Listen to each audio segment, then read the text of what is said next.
आओ सुनाऊं कहानी। लाइक शेयर सब्सक्राइब कमेंट करना ना भूलें।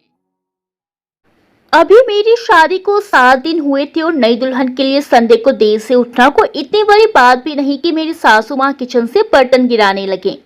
वो तो मुझे शादी के कुछ महीने पहले से जानती थी। विवेक हमेशा उनकी बहुत तारीफ करते थे। हमारी सगाई के 3 महीने बाद हमारी शादी हुई थी, जिस दौरान मैं 5-6 बार अपनी सासू माँ जी से मिली थी। शादी की रस्मों के दौरान भी वो मेरे साथ बहुत प्यार से थी, पर आज सुबह कुछ अजीब हुआ था। जब मेरी आंख खुली तो विवेक भी बेड पर नहीं थे। मैंने बाहर जाकर सबसे पहले अपने ससुर जी के पैर छुए तो उन्होंने मुझे कुछ संकोच के साथ आशीर्वाद दिया। एक रात में ऐसा क्या हुआ कि सब बदल चुका था। मैंने सासू माँ से पूछा कि विवेक कहाँ है, तो उन्होंने मुझसे थोड़ी दूरी बनाकर कहा कि वो ऑफिस चला गया है। मैंने कहा संडे को ऑफिस? तो उन्होंने कहा संडे नहीं मंडे है महारानी। मेरा दिमाग बिल्कुल चकरा गया था। मुझे लगा कि मुझे इतनी बड़ी गलतफहमी कैसे हो सकती है। फिर मैंने सोचा शायद ये शादी की थकान अभी तक उतरी नहीं है, लेकिन मेरे प्रति सबके बदले हुए रवैये से मैं बहुत दुखी थी। पिछले 1 हफ्ते से जिस ससुराल में मैं रानियों की तरह रह रही थी, वो अचानक मुझे पराया लग रहा था। मैं इस उधेड़पुर में ही नहाने चली गई। जब बाहर आई तो मेरा फोन बज रहा था। वो विवेक का फोन था। उसने मुझसे कहा कि मैं तैयार हो जाऊं, वो 1 घंटे में घर आ रहा है मुझे लेने।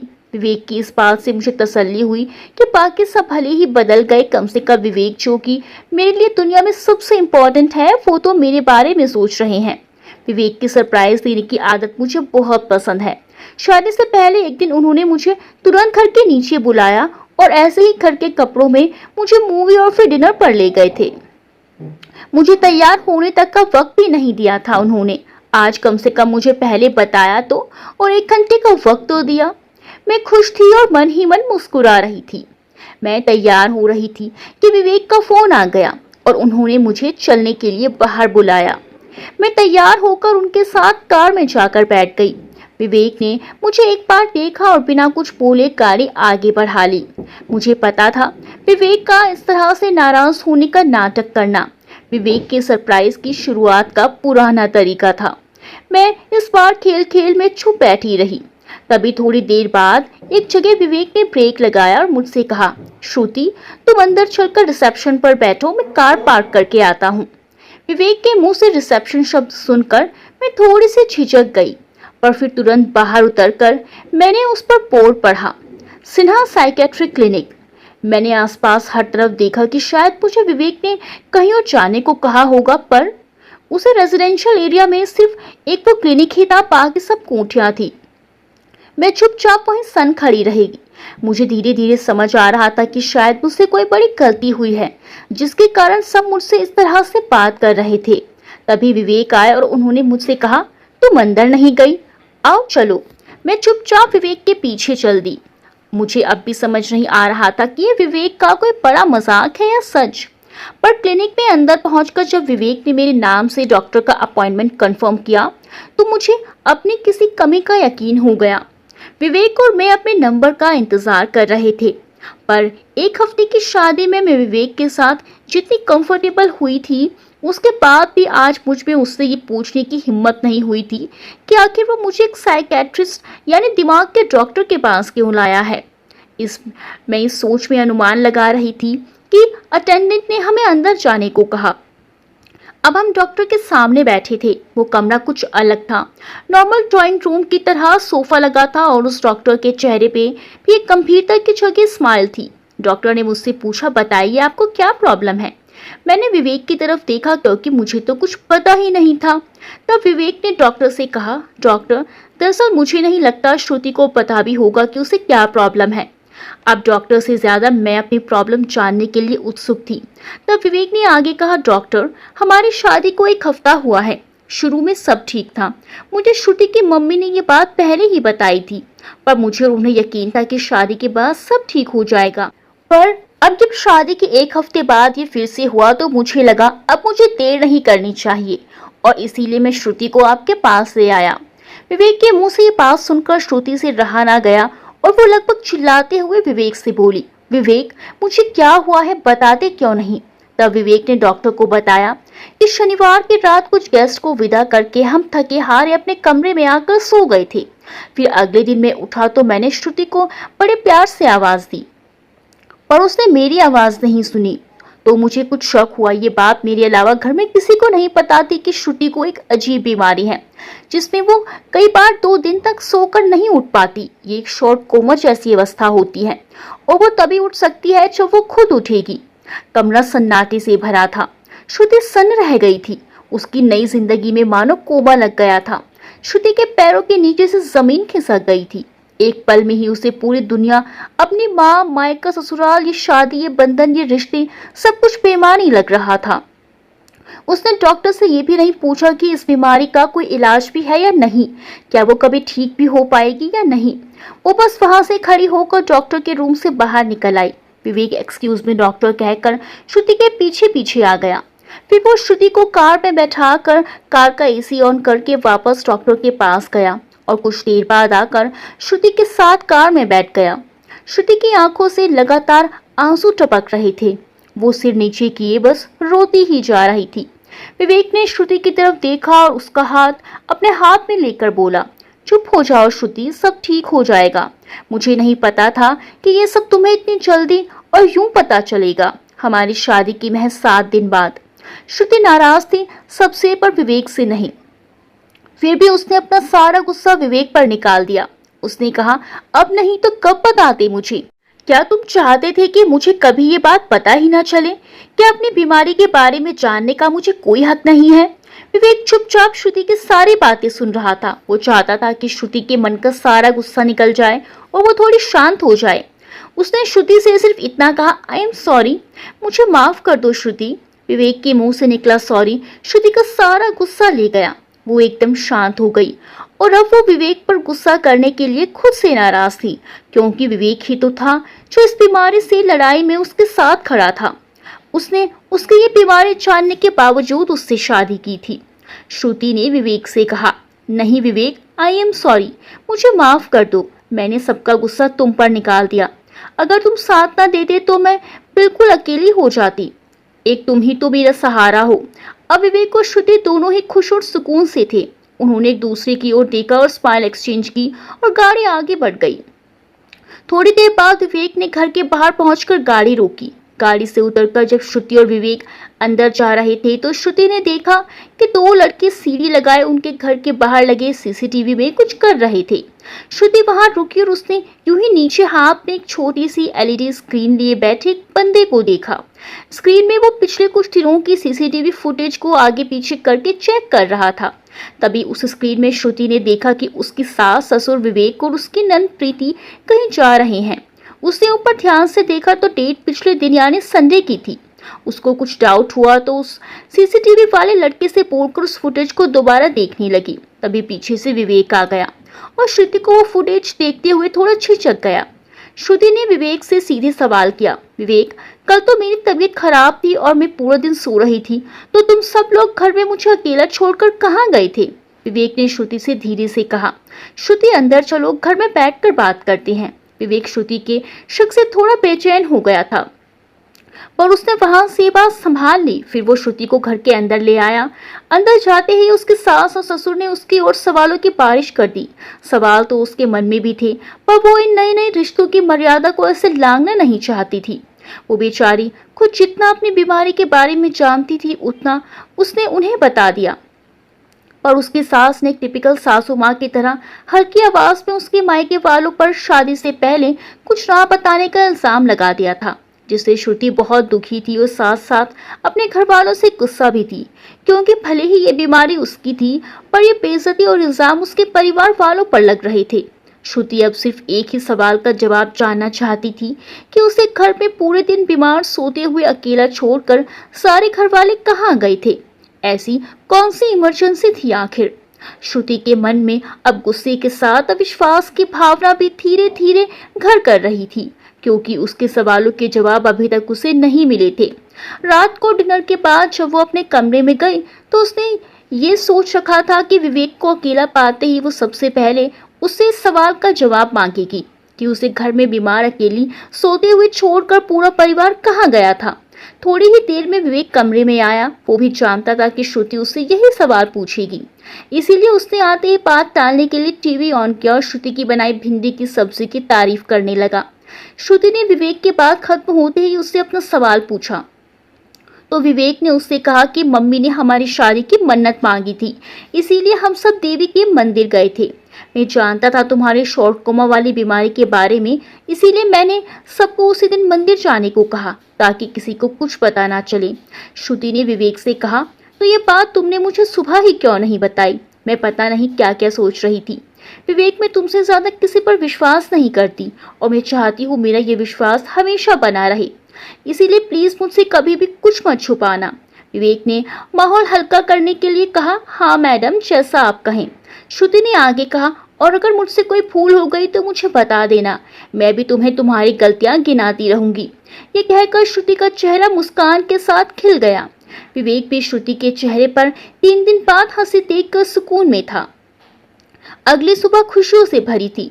श्रुति ने सबसे पहले उठकर सबके कमरों में चाय पहुंचाई और फिर विवेक को भी प्यार से उठाकर चाय दी। उसकी जिंदगी में जैसे अब सब कुछ ठीक हो रहा था। हाँ, उसे अपनी बीमारी का दुख तो था, पर उसे विवेक पर विश्वास था कि वो सब ठीक कर देगा और हर हाल में उसका साथ देगा। विवेक रोज की तरह तैयार होकर ऑफिस के लिए निकल गया। अब घर पर सासू माँ और प्रीति ही थे। ससुर जी अपने फर्नीचर के शोरूम पर जा चुके थे। वो एक बिजनेसमैन थे। सासू जी तो आज बिल्कुल सामान्य बर्ताव कर रही थी, पर प्रीति जो कॉलेज के 3rd ईयर में थी वो थोड़ी अलग थी। पता नहीं वो मुझे अलग लग रही थी या वो ऐसी ही थी, क्योंकि अभी तक मैंने उसे अच्छे से नहीं जाना था। वो हमसे बात कम करती थी और फोन पर ज्यादा टाइप करती रहती थी। मुझे उसकी यह आदत थोड़ी अजीब लग रही थी, क्योंकि उसकी और मेरी उम्र में ज्यादा फर्क नहीं था, पर मैं कभी भी उसके जैसी फोन से चिपकी रहने वाली लड़की नहीं थी, खास तौर पर जब परिवार का कोई बड़ा सदस्य आपसे बात कर रहा हो। पर मुझे उससे कुछ कहने का भी सही समय नहीं लगा। मैं चुप रही। तभी शोरूम से एक नौकर ने आकर सासू माँ के हाथ में एक पर्चा और कुछ दवाइयाँ दी और चला गया। सासू माँ ने उसके हाथ से दवा ले ली, पर मेरे वहाँ होने से वो बड़ी असहज हो गई। इससे पहले मैं उनसे कुछ पूछती, वो दवाइयाँ अपनी साड़ी के पल्लू में ढककर तुरंत अंदर चली गई। मुझे उनका ये रवैया बड़ा ही अजीब लगा। मैंने तुरंत प्रीति से पूछा, प्रीति, मम्मी को क्या कोई प्रॉब्लम है? ये दवाइयाँ किसकी थी? प्रीति ने अपने फोन में से नजर उठाकर मुझे देखा और कहा, कौन सी दवाइयाँ? प्रीति से ये सवाल करना ही बेकार था। वो तो किसी और ही दुनिया में रहती थी। काफी देर तक सासू माँ नहीं आई और फिर सीधे किचन में चली गई। मैंने भी बात को नजरअंदाज कर दिया। शायद कल जो मेरे साथ हुआ उसने एक ही दिन में मुझे ऐसा शक्की बना दिया था कि मैं हर चीज पर ध्यान दे रही थी और बेवजह मन में वहम आ रहा था। शाम को विवेक ऑफिस से आए तो वे मेरे लिए केक लाए थे। मैंने पूछा, ये किस खुशी में है? तो उन्होंने याद दिलाया कि ठीक 3 महीने पहले इसी दिन हमारी सगाई हुई थी। ये उसका सेलिब्रेशन है। मैं खुश थी। सब लोग केक खा रहे थे। हंसी खुशी टाइम बीत रहा था। रात को सबके डिनर के बाद मैं अपने कमरे में आ रही थी कि मेरी नजर प्रीति के कमरे पर पड़ी, जिसका दरवाजा थोड़ा सा खुला था। मैंने देखा प्रीति अपने बिस्तर पर दीवार की ओर मुंह करके लेटी थी और लाइट चल रही थी। मुझे लगा शायद वो सो गई है तो मैं उसके कमरे की लाइट बंद कर दूं। मैंने धीरे से अंदर जाकर जैसे ही लाइट बंद की, मुझे एक जोर से चिल्लाने की आवाज आई। इस चीख से डर से मेरे दूसरे हाथ में दूध का ग्लास जमीन पर गिर गया और कुछ ही मिनट में सब लोग दौड़कर वहां आ गए। विवेक ने आकर तुरंत कमरे की लाइट ऑन कर दी। मैं और प्रीति दोनों ही डरे हुए थे। मैं तो चीख की आवाज से डरी थी, पर प्रीति जो खुद चीखी थी वो लाइट बंद होने से ऐसी क्यों डर गई थी? सासू माँ ने गुस्से से मेरी तरफ देखा और कहा, बहू, प्रीति के कमरे की लाइट आगे से कभी बंद मत करना। मैंने कहा, मम्मी जी, मुझे लगा प्रीति सो गई। तभी मुझे बीच में रोकते हुए विवेक ने कहा, श्रुति, आगे से लाइट कभी बंद मत करना, समझ गई ना तुम? चलो अब। कुछ देर पहले जो सारे लोग खुशनुमा माहौल में झूम रहे थे, एक लाइट बंद करने से ऐसा क्या हो गया कि सब मुझसे नाराज हो गए? ये बात मेरी समझ से परे थी और ना चाहते हुए भी फिर से मुझे कई शक के घेरे में जकड़ रही थी। आई एम सॉरी विवेक, मुझे नहीं पता था कि लाइट बंद होने से प्रीति इतनी डर जाएगी। मुझे तो लगा वो सो गई है, इसीलिए मैंने उसके कमरे की लाइट बंद की। श्रुति की ये बात सुनकर विवेक ने उससे कहा, छोड़ो ना श्रुति, जो हुआ सो हुआ, पर अब कभी भी बंद मत करना। प्रीति को अंधेरे से डर लगता है। वो रात को भी लाइट ऑन करके ही सोती है। अब छोड़ो ये बात, चलो सो जाते हैं, मुझे सुबह जल्दी ऑफिस जाना है। अगले दिन सुबह सब लोग सामान्य थे। वे कल रात की बात भी भूल चुके थे, पर श्रुति के दिमाग में प्रीति की वो चीख अभी भी लगातार घूम रही थी। श्रुति अब प्रीति का ज्यादा ध्यान रखने लगी थी। उसके साथ वो कुछ ज्यादा ही प्यार से पेश आ रही थी। उसके खाने पीने पर भी ध्यान दे रही थी। प्रीति भी अब धीरे धीरे श्रुति के साथ खुलने मिलने लगी थी। अगले कुछ दिनों में ही वो दोनों अच्छे दोस्त बन गई थी। ये बात विवेक को ना जाने क्यों खटकने लगी थी। कुछ दिन तो विवेक चुप रहकर अपनी बहन और पत्नी की ये दोस्ती देखता रहा, पर फिर उसने एक दिन प्रीति को अकेले में देखकर वो उसे गुस्से से डांटने लगा। प्रीति, क्या कर रही हो तुम? तुम्हारा दिमाग तो ठीक है। तुम श्रुति से ज्यादा घुलो मिलो मत। जैसा कहता हूँ सिर्फ वैसा ही करो, यही सबके लिए अच्छा है। विवेक और प्रीति के बीच हुई ये बात किसी ने नहीं सुनी सिवाय उसके जिसे ये बात नहीं सुननी चाहिए थी, यानी श्रुति। श्रुति को लगा उसके साथ किस्मत कितनी अजीब खेल खेलती है। वो जैसे ही सबके साथ खुशी से रहने लगती है तभी कुछ न कुछ अजीब होता है। भला विवेक को मेरे प्रीति से बात करने या उससे दोस्ती करने से ऐतराज क्यों है? उसे तो इस बात से खुश होना चाहिए था। वो ऐसा क्यों कर रहा है? कहीं विवेक का कोई पुराना अफेयर तो नहीं जिसके बारे में प्रीति जानती हो और विवेक को डर हो कि वो ये बात मुझे ना बता दे। ऐसे और ना जाने कितने शक वाले ख्याल श्रुति के दिमाग में दस्तक दे रहे थे, पर जिंदगी की लगातार लगने वाली ठोकरों से श्रुति अब समझदार हो गई थी। पहले जैसे वो हर बात विवेक से खुलकर पूछती थी और वो उसे एक जवाब में चुप करा दिया करता था, अब वो विवेक की किसी भी कहानी में नहीं आना चाहती थी और इस बार वो सब सच जानना चाहती थी। उसने तय कर लिया था कि ये लुका छुपी का खेल अब उसे खत्म करना ही होगा। श्रुति विवेक के ऑफिस जाने का इंतजार करती और फिर घर पर उसके सारे कपड़े और फाइल्स ढूंढने लगती। उसे उम्मीद थी कि उसके अफेयर का कोई न कोई सबूत तो उसके हाथ जरूर लगेगा। कई दिनों तक ये चलता रहा, पर जब कुछ भी श्रुति के हाथ न लगा तो उसने विवेक का पीछा करने का सोचा। एक शनिवार तो वो उसकी ऑफिस पहुंच गई, सिर्फ ये चेक करने की कहीं ऐसा तो नहीं कि विवेक का ऑफिस सिर्फ सोमवार से शुक्रवार तक हो और वो शनिवार को किसी और के साथ वक्त बिताने के लिए ऑफिस के नाम से घर से चला जाता हो। और विवेक के ऑफिस पहुंचकर उसने जब विवेक को वहीं पाया तो उसने एक छोटा बहाना बना दिया कि वह शॉपिंग के लिए पास के मॉल में आई थी, बस इसीलिए उससे मिलने ऑफिस आ गई। इसके बाद अपने जासूसी के झूठ को छुपाकर वो वापस घर तो आ गई, पर उसका मन ये मानने को तैयार ही नहीं था कि सब ठीक है। अब उसके पास एक रास्ता था, किसी तरह से प्रीति से ये पूछना कि विवेक उससे बात करने से रोक क्यों रहा है। इसीलिए अब श्रुति ने विवेक का पीछा छोड़ दिया और उसका नया निशाना थी प्रीति। श्रुति अब प्रीति से और ज्यादा खुल मिल रही थी।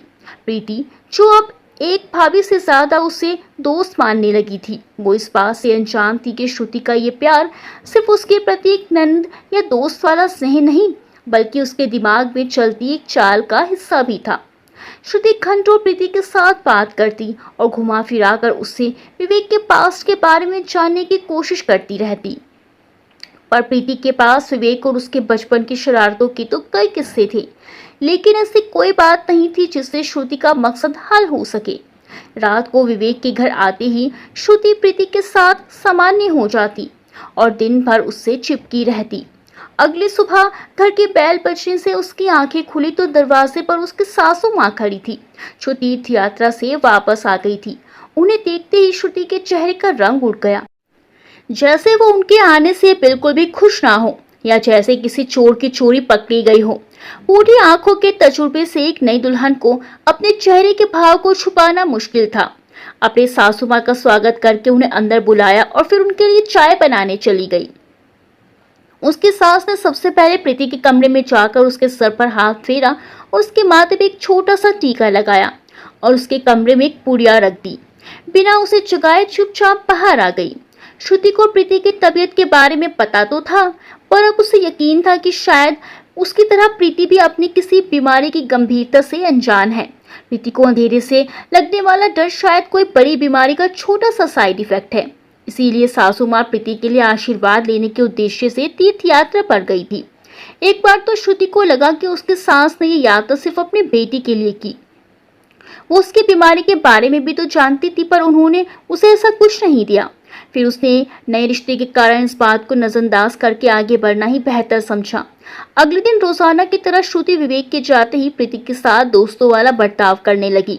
पर यह गहरी दोस्ती अब न सिर्फ विवेक बल्कि उसकी सासू माँ को भी खटक रही थी। विवेक की इस तरह अपनी सास ने भी प्रीति को अकेले में श्रुति से दूर रहने के लिए समझाया, पर अब तक प्रीति और श्रुति की दोस्ती इतनी गहरी हो गई थी कि प्रीति ने न सिर्फ अपनी माँ से इसका विरोध किया, बल्कि उसने अगले ही दिन ये बात भावनाओं में बहकर श्रुति को भी बता दी। श्रुति इस बात से बड़ी चिंता में पड़ गई कि आखिर ऐसा क्या बात है कि ये सब लोग मिलकर प्रीति और मेरी दोस्ती के पीछे पड़े हैं। तभी श्रुति के दिमाग में एक बात आई। उसने सोचा कहीं ये प्रीति की वो बीमारी ही तो नहीं जिसके कारण कोई मुझे उसके करीब नहीं जाने दिया जाता। तभी मुझे न पता चल सके कि उसे क्या प्रॉब्लम है। बहुत दिनों के बाद ही सही, इस बार श्रुति का अंदाजा बिल्कुल सही था। अब उसे विवेक के अफेयर नहीं बल्कि प्रीति की बीमारी के बारे में जानना था। उसने प्रीति से सब कुछ पूछा, पर बेचारी प्रीति तो अपनी बीमारी के बारे में इससे ज्यादा कुछ नहीं जानती थी कि उसे अंधेरे से डर लगता है। और लगभग 5 साल पुरानी उसकी इस बीमारी की शुरुआत एक कार एक्सीडेंट के बाद हुई थी, जिसमें उसके सर पर गहरी चोट लग गई थी। इसके बाद से ही कभी ना कभी वो बेहोश हो जाती थी और फिर उसे कुछ दिन कॉलेज जाने से और किसी से मिलने जुलने से भी रोक दिया जाता था। अब श्रुति और प्रीति दोनों मिलकर सच्चाई की खोज में लग गई थी। और एक दिन सफाई के दौरान श्रुति को अपने सास के कमरे से वो फाइल मिली, जिसे देखकर उसका दिमाग चकरा गया, क्योंकि उस फाइल पर लिखा था सिन्हा साइकेट्रिक क्लिनिक, यानी वही क्लिनिक जहां श्रुति का भी इलाज चल रहा था। पर उस मोटी फाइल पर पेशेंट का नाम था प्रीति वर्मा और यह फाइल 9 साल पुरानी थी, यानी तब प्रीति 16 साल की थी। और जब दोनों की नजर फाइल पर लिखी बाकी डिटेल्स पर पड़ी तो दोनों के पैरों तले जैसे जमीन ही खिसक गई। दोनों हैरानी से एक दूसरे का मुंह ताकने लगी। दोनों के होश उड़ गए थे। फाइल में लिखा था कि प्रीति एक लेस्बियन है। प्रीति तो यह सब पढ़कर जैसे एक शॉक में चली गई और उसकी आंखों से आंसू झरझर बहने लगे। उसके मुंह से एक शब्द भी नहीं निकल पा रहा था। श्रुति ने प्रीति का हाथ पकड़ा और उसे सहलाने लगी। प्रीति हिचकते हुए बोली, भाभी, मुझे आज तक पता ही नहीं था कि मुझे ये सब बीमारी है।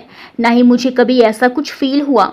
मैंने तो खुद को कभी किसी और लड़की की तरफ अट्रैक्ट होते भी महसूस नहीं किया। हाँ, बस मैं इतना जानती हूँ कि कभी मुझे कोई लड़की अच्छी लगती थी या किसी लड़की की ड्रेस अच्छी लगती थी तो मैं तारीफ कर दिया करती थी। इससे ज्यादा मैं कुछ नहीं जानती भाभी। देखिए ना, सब घर वालों ने मुझसे इतनी बड़ी बात छुपाई और तो और मुझे आपसे दूर रहने के लिए भी कहा गया।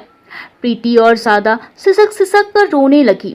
श्रुति ने उसे चुप कराते हुए बड़े प्यार से उसके सर पर हाथ फेरती हुए उसे समझाया, प्रीति, जिसे तुम बीमारी कह रही हो वो कोई बीमारी नहीं है। तुम बीमार नहीं हो, ये सब बिल्कुल नॉर्मल है। तुम क्यों रोती हो? भगवान के बनाए सभी मनुष्य खूबसूरत होते हैं। तुम्हारे अंदर कोई कमी नहीं, कोई विकार नहीं। तुम जैसी हो बहुत अच्छी हो। अपने आप को उसी हालत में स्वीकार करो प्रीति, जैसा भगवान ने तुम्हें बनाया है। अपने गुणों को पहचानो, तभी लोग तुम्हें पहचानेंगे। प्रीति को श्रुति की बातों से बड़ा हौसला मिलता है और वो अपने आंसू साफ करती है। फिर श्रुति उसे मुस्कुराते हुए कहती है, और सबसे बड़ी बात, तुम मेरे लिए हमेशा मेरी छोटी ननंद सही सबसे प्यारी सहेली ही रहोगी। श्रुति की बात सुन प्रीति भी मुस्कुरा देती है और दोनों एक दूसरे के गले लग जाती हैं। दोस्तों, कहानी के बारे में अपने विचार कमेंट्स में बताएं। वीडियो को लाइक करना बिल्कुल ना भूलें। मिलते हैं अगली वीडियो में अच्छी सी कहानी के साथ। तब तक के लिए बाय बाय।